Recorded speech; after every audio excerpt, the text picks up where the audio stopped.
Next matter to come before the court this morning is Matthews versus United Airlines, Inc.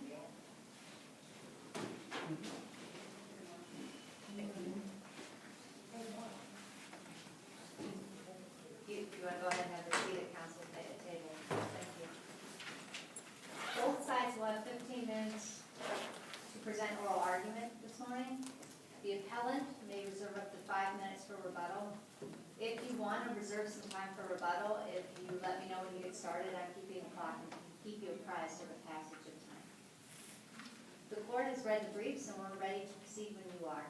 And we have oral argument here at the podium, which you probably wouldn't be able to solve the last argument. Thank you.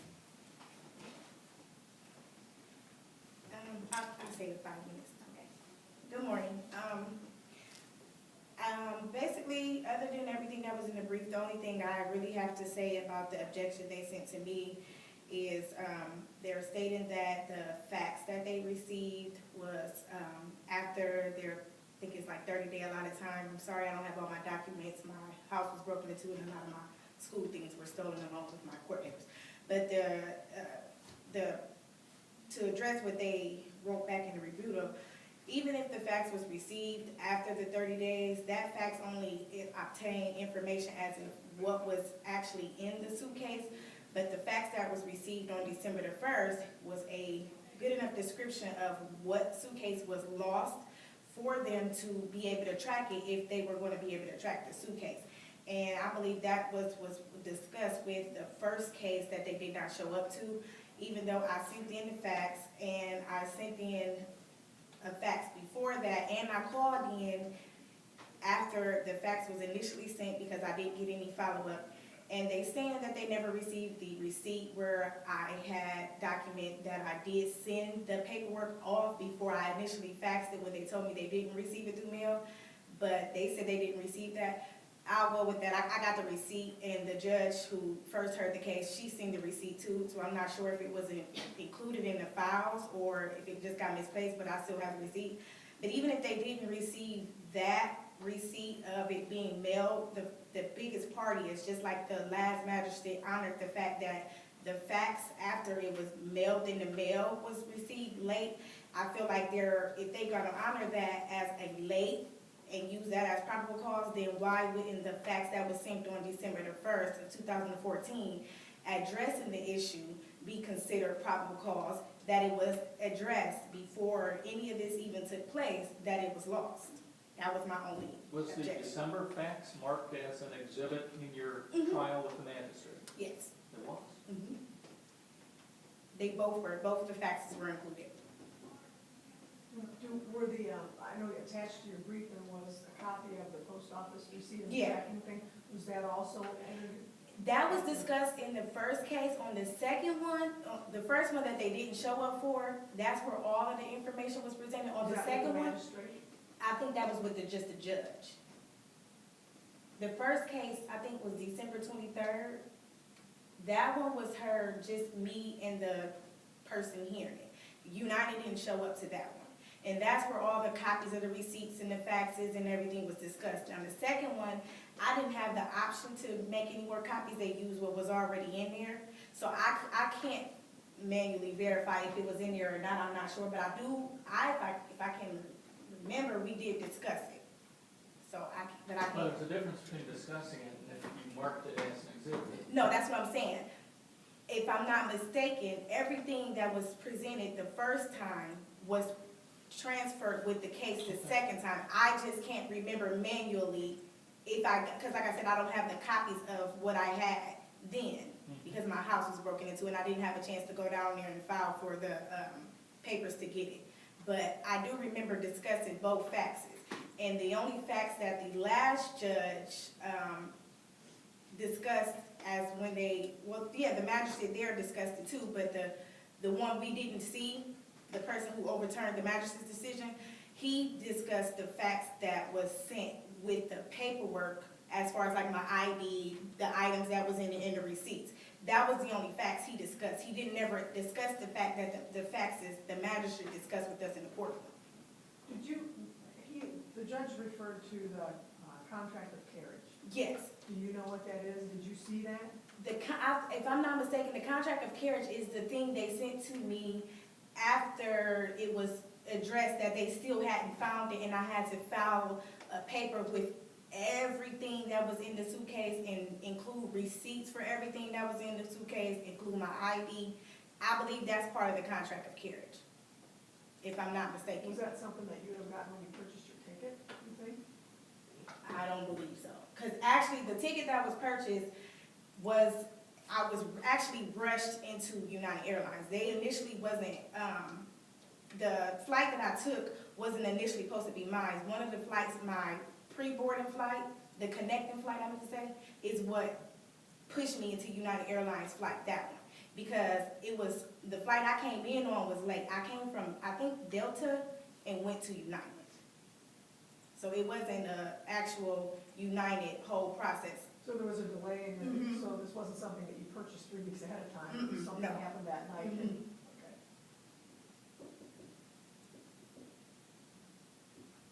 Okay. And that was pretty much, that was it. Cause yeah, the only rebuttal they had was, that I can remember in the, thing that I read was that they never seen the receipt, that I sent it through mail, and they never, they received the contract of carriage stuff like my ID and stuff like that after the 30-day period.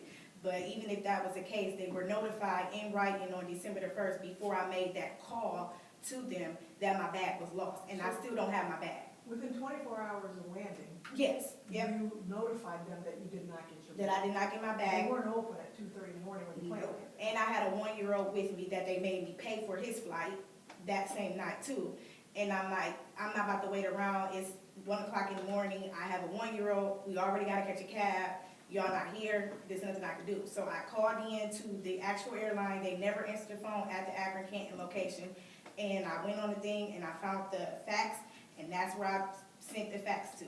And I stated to them that the bag was lost. I didn't go into detail with what was in there, I didn't think that was requirement. I gave them the bag number and the, like, bag color and the luggage size, and I took the sticker that you're supposed to use when you pick your bag up and put it on the receipt thing and faxed it over.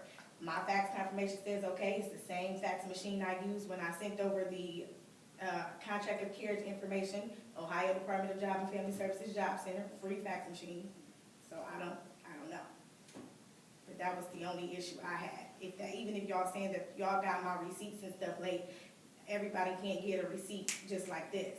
So even though y'all saying y'all got it late, the thing is y'all still did not find my bag and y'all were notified in enough time. Whether y'all had it in writing or receipts or anything, my bag has still not been turned up.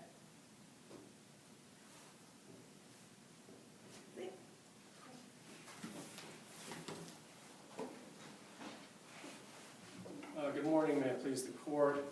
My name is Tim O'Connell here on behalf of the defendant appellate, United Airlines. The appeal that's specifically before the court this morning is Ms. Matthews' appeal of the trial court's decision rejecting and reversing the magistrate's decision that awarded her approximately $2,000. The standard of review here is abuse of discretion. That's with respect to the trial court's decision rejecting and reversing the magistrate's decision. So that requires Ms. Matthews to show this court that the trial court's decision was arbitrary, unconscionable, did not comport with reason or the record, and the trial court's decision cannot be reversed if there's some competent evidence in the record to support the decision. Of course, United's position is that Ms. Matthews cannot show the court that the trial court did abuse its discretion. And as Ms. Matthews articulated, her claim arises from a lost baggage incident from a flight on November 30th, 2014. Ms. Matthews' claim is subject to United's contract of carriage. Is that written on a ticket, or, I think Judge Schaefer had a good question there, where does that appear?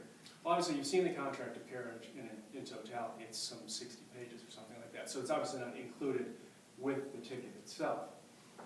Would she have gotten it anyway if she was bumped off another flight and just shunted onto a United flight with no prior How would she even know that that was a 62-page contract she was agreeing to by stepping foot on a United plane? The way the contracts of carriage work, we do work for the airlines all over the country, and we do it for different airlines, and they all basically use the same procedures, which is that it's a girthy document, and so what they do is they incorporate the terms into the tickets by reference, and that's provided for under federal law. It's 28 U.S. Code, Section 41707, and 49 CFR, Section 2, or Part 253. Let me ask you another question. Sure. In 2:30 in the morning, when you land at an airport and you don't have your bag, and the place is closed where you're supposed to make your baggage claim, is there something on the outside of that closed office door that says you got 24 hours to let us know? Is there something outside the door, if you're closed, and you've got a short period of time to do this in, that instructs a person whose bag is missing what you're supposed to do and what you're supposed to do right now? I don't think there's any evidence in the record regarding what was posted or not posted on that door that night at that particular airport. So there's no piece of paper you can take with you that says, here's what you need to do if we're closed and you need to, is there anything there? Again, I don't think there's any evidence in the record one way or the other what was posted there. Ms. Matthews testified in front of the small claims hearing, and she represented the court today, that she, in fact, did make contact with the airline within 24 hours to make the preliminary claim report, which is one of two steps required under the contract of carriage to perfect a lost baggage claim. Not to interrupt, but so that's not in dispute. You agree she made the 24-hour notice? Well, that was disputed, but what's on appeal is specifically the trial court's decision. The trial court did not address that issue. The trial court reversed the magistrate's decision based upon the 45-day rule, which is the second part of the claim process, which says that you have to provide a preliminary notice within 24 hours, and then within 45 days of the flight date, you need to provide a complete written claim form. And that is what the trial court's decision and the magistrate notably did not address that issue and didn't consider it as not part of the magistrate's decision.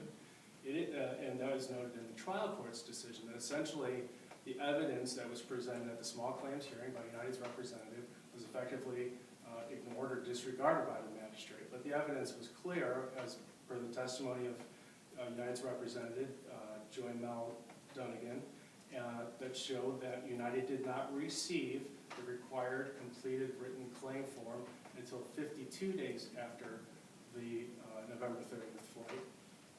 And that would be January 21st. And that's also reflected in the documentary evidence submitted at the small claims hearing, which shows at the top of Defendant's Exhibit 3 a fax date and timestamp that shows that the fax was received by United on January 21st, which again is 52 days after. I want to back up for a second, because attached to your brief is Claims Exhibit A with a fax transmission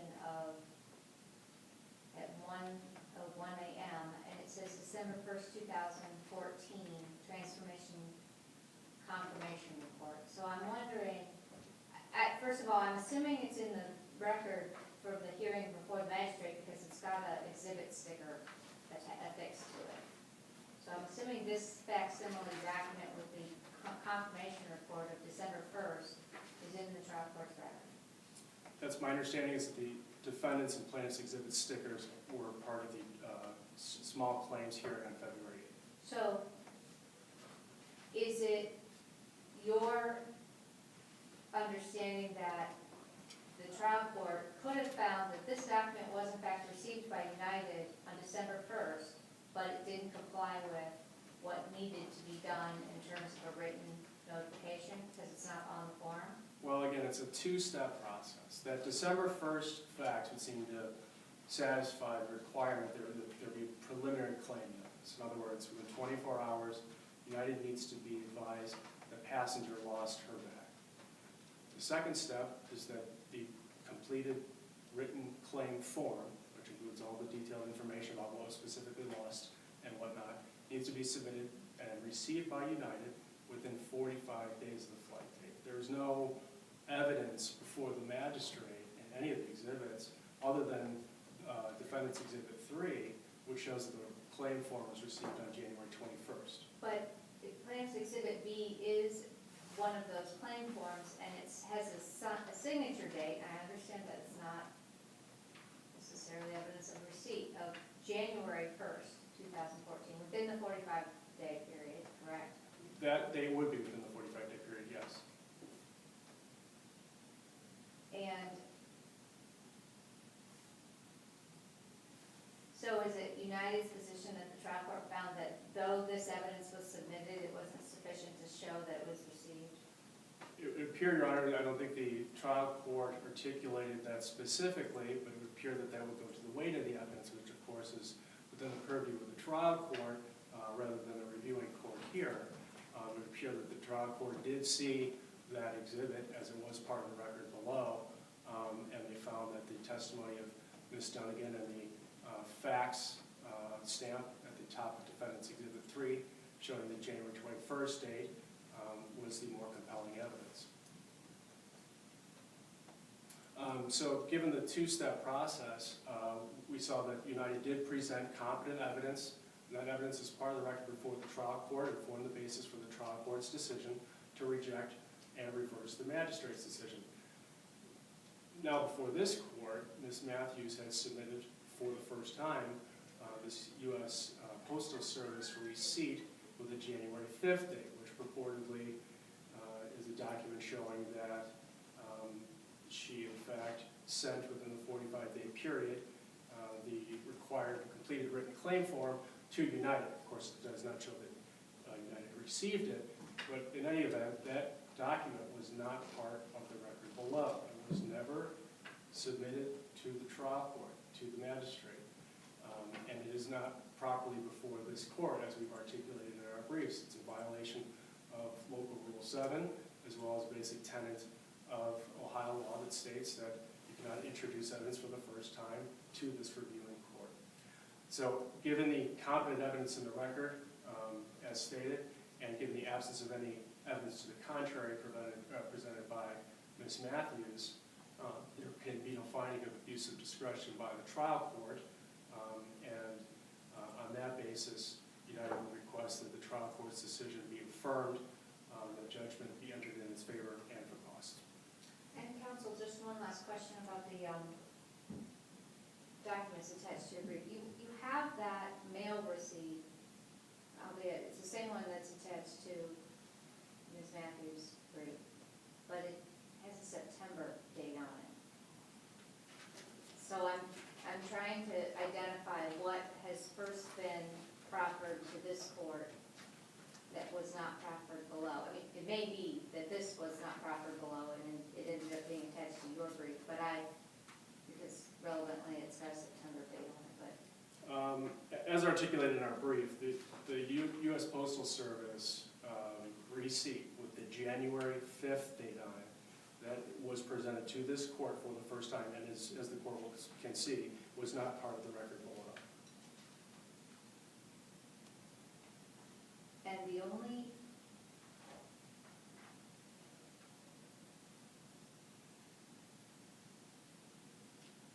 just bear with me for 1 second, counsel, just to make sure we're looking at the same exhibit. The only difference between what's attached to your brief and what's attached to Ms. Matthews' brief is the fact that the receipt, the top part of the receipt that says January 5th is covered up by the certified mail receipt document.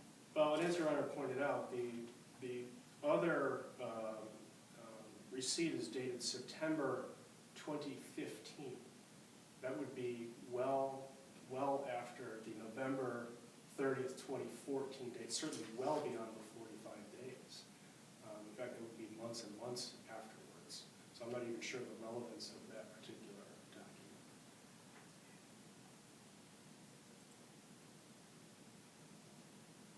Thank you. Ms. Matthews, you have 5 minutes remaining for the moment. The first thing I'm going to address is the 45-day limit he's speaking of. The flight was initiated November the 30th, yes, but I did not arrive to my location till December the 1st, which is already understood. So even with that case, November 30th would not be the 45-day period. And as noted in the court records, I was not answered about my claim until days later once I called in, because they never responded to the fax that was sent in on December the 1st of 2014.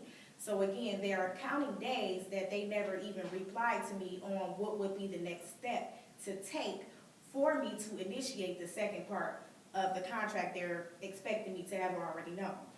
And as far as the receipts for what you were asking about, the extra dates, those were just receipts that, again, I can't briefly remember, but these are all receipts that were turned in the first initial hearing at Small Claims Court, because I was sending them mail even after they denied me. They sent me out a $500 travel voucher stating that we never found your bag, we don't know what happened to it, here's $500 to compensate you to use with our airline. And I decided that wasn't enough. You guys lost my bag, I don't want to be stuck to you guys' airline, and $500, I had to pay for a $1,000 ticket. That's not going to be enough. So after that, I contacted them and tried to work with them beyond the person who researched this to still see if they could find my bag or find any other way to work with me. And these were receipts basically showing that, yes, I've contacted them several times, and even though the first judge who heard the small claim hearing actually told me to keep the $500 voucher, they canceled it out once they found out I had initiated a small claim, and that was another receipt that was mailed out showing that this is everything they've been doing since the contact with them back and forth to find out where my bag went and what happened.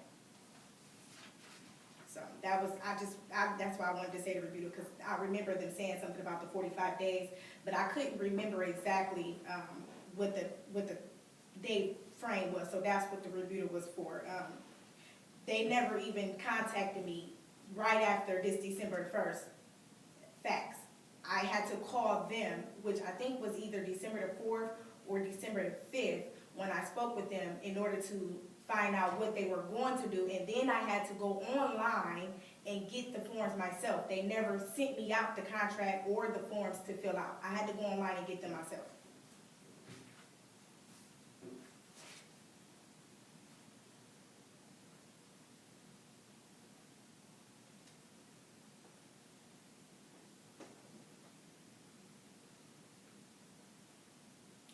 Thank you. Thank you. Thank you both for your presentations this morning. The court will take the matter under advisement. We will issue a written decision, which we mail to both